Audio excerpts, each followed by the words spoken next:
Yeah, I'm gonna have to stay over here because I can't really be out in the open. We get shot from everywhere. Got him. What? Oh man, they done spawned him to fold me up. Got me looking crazy. Welcome back, it's Graphix. Thank God for another video. We're on this Battlefield 2042, and recently Battlefield has added a free-for-all mode available in the Portal playlist.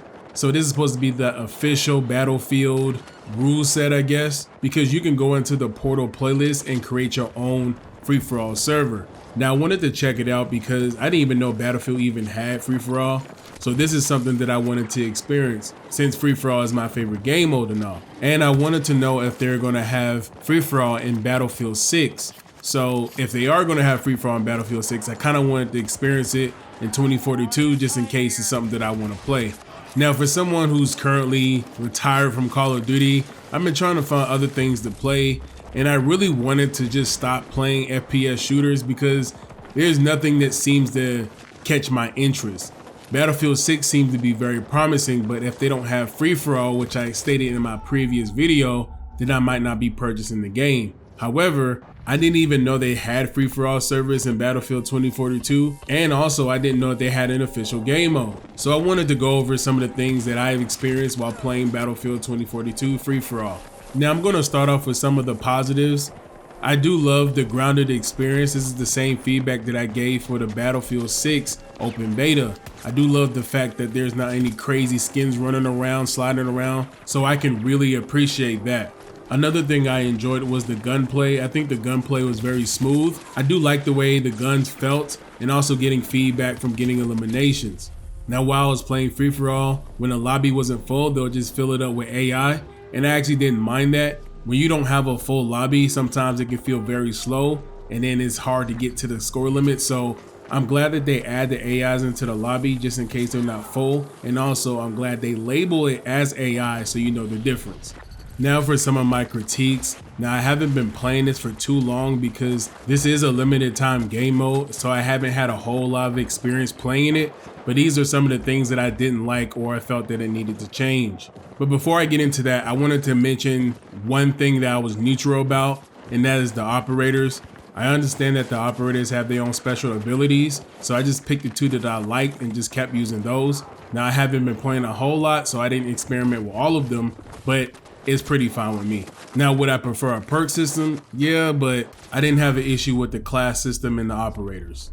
But I did have an issue with some of the maps. Now the maps I like the look of the maps, I love the environment, but they're just too big, especially for free-for-all. Sometimes it's hard to get an understanding of where you need to shoot because anyone can be anywhere.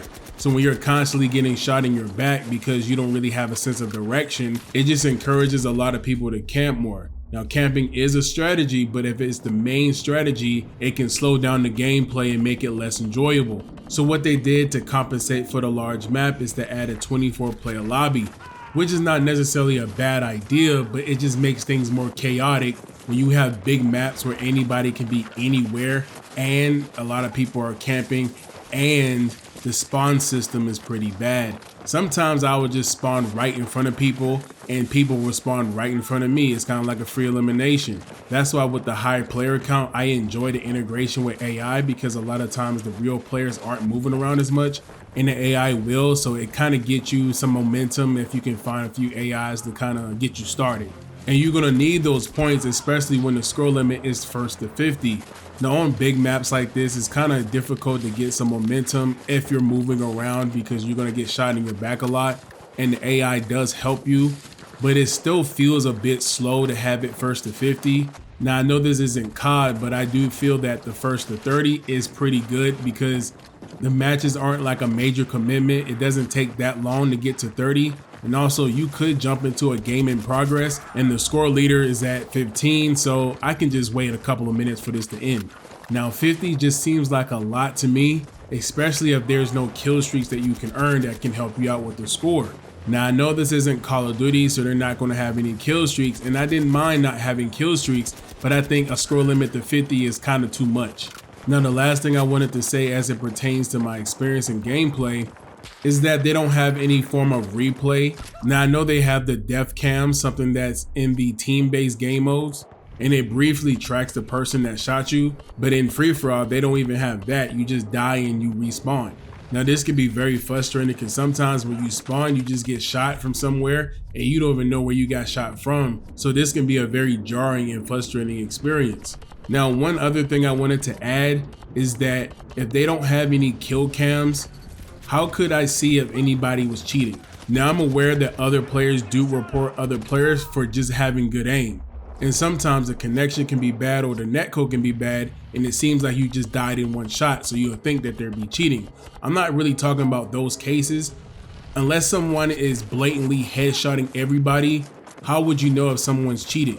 Just a question. I really don't know. I haven't really played Battlefield and I don't even know about the cheating in this game or if they have any. So to wrap things up here, I just wanted to mention that I'm kind of disappointed in all of these first-person shooters. They just seem to not care about free-for-all. And yes, it may not be a lot of people that play it because one, it's not really advertised, and two, it's not really available. Free-for-all really should just be a standalone game mode. It should just be foundational because there's not a whole lot of people who have friends that they can get on and play these games with. But I do enjoy playing first-person shooters. So what do? I play free-for-all. I play party games, stuff that you can do by yourself. I don't have to wait for my friends to get on and play, or I don't have to communicate with other people in the lobby. I can just rely on myself. Besides, free-for-all is just more than just playing by yourself. It also helps you learn the weapons. You can also learn the maps by running around everywhere, so it makes you more of an experienced player. Besides, you can experiment with a bunch of play styles and weapons without being a liability for your team. And when you're a new player, getting a bunch of those engagements helps you with your gunplay. And when you have better gunplay, you're going to be more confident, which will make you a better teammate for the other game modes. So having free-for-all as a limited time game mode is frustrating, especially when this experience did not work most of the time.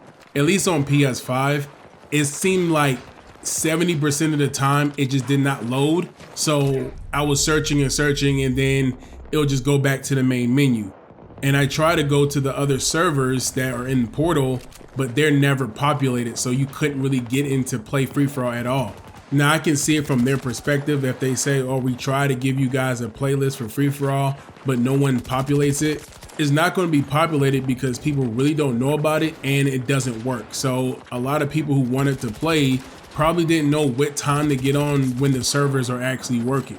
And nowadays it seems like free-for-all is just an afterthought.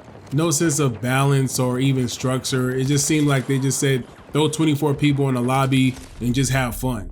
Now I understand that having team-based game modes actually help with player count, because if I'm just one person, I can get my friend to play and now we're on a team. It's more fun and also gets more people to play the game. However, that's not everyone's experience or everyone's preferred playstyle. But I do hope that Battlefield 6 does have free-for-all in it. Not just as a limited game mode, but an actual official game mode that's standalone. Now I understand that you can create free-for-all in Portal, but I don't want it to be in Portal. I just want it to be an actual standalone game mode.